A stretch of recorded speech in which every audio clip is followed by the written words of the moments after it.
Siapa nama Bapak dan berapa umur Bapak sekarang?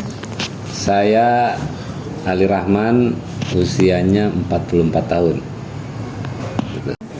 Apa suka duka Bapak selama menjabat menjadi RW?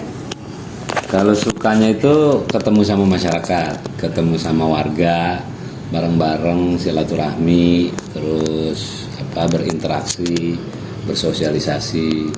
Kalau dukanya, ya sebenarnya nggak ada dukanya, karena kan kita mimpin warga itu ikhlas, ridho dan senang, happy ya, hampir dipastiin dukanya nggak ada lah gitu.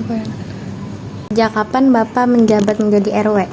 Saya dikasih amanah sama warga itu pada 13 Maret tahun 2020. Kalau sekarang tahun 2025, berarti ini sebulan lagi tahun kelima atau 5 tahun saya dikasih amanah sama warga RW 01 Kelurahan Cakumbang. Bagaimana pelaksanaan pemilihan ketua RW?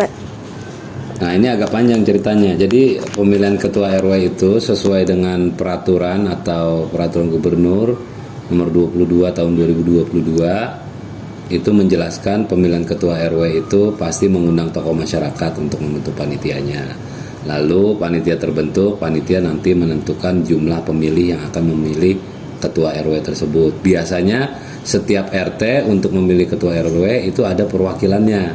Unsurnya ada dari tokoh masyarakat, tokoh agama, tokoh pemuda, tokoh perempuan.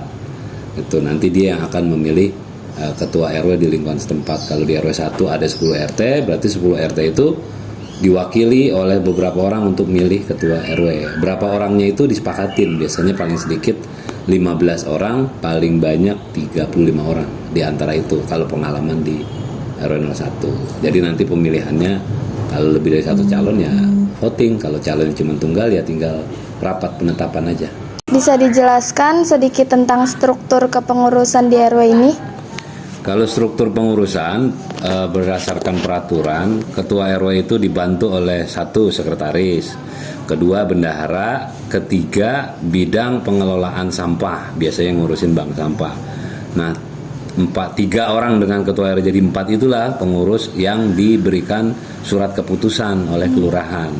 Tapi ketua RW setelah 4 orang itu biasanya membentuk lagi bidang-bidang atau bagian-bagiannya sesuai yang dibutuhkan masyarakat setempat. Misalnya ada anak muda banyak, butuh kreativitas, dibentuklah bidang pemuda. Ada olahraganya, olahraga. Ada soal keperempuannya, pemberdayaan perempuan, dibentuklah bidang itu. Atau lagi rame soal misalnya keagamaan, dibentuklah bidang keagamaan. Itu struktur yang ada di RW 01. Satu lagi nih Pak, Ya. siapa saja yang terlibat dan tugas masing-masing gimana? Oh iya, yang terlibat itu biasanya yang pertama diambil dari unsur masyarakat yang pasti. Misalnya bidang pemuda dan olahraga, biasanya kan anak muda pasti yang kita ambil, kita ajak gabung itu anak muda.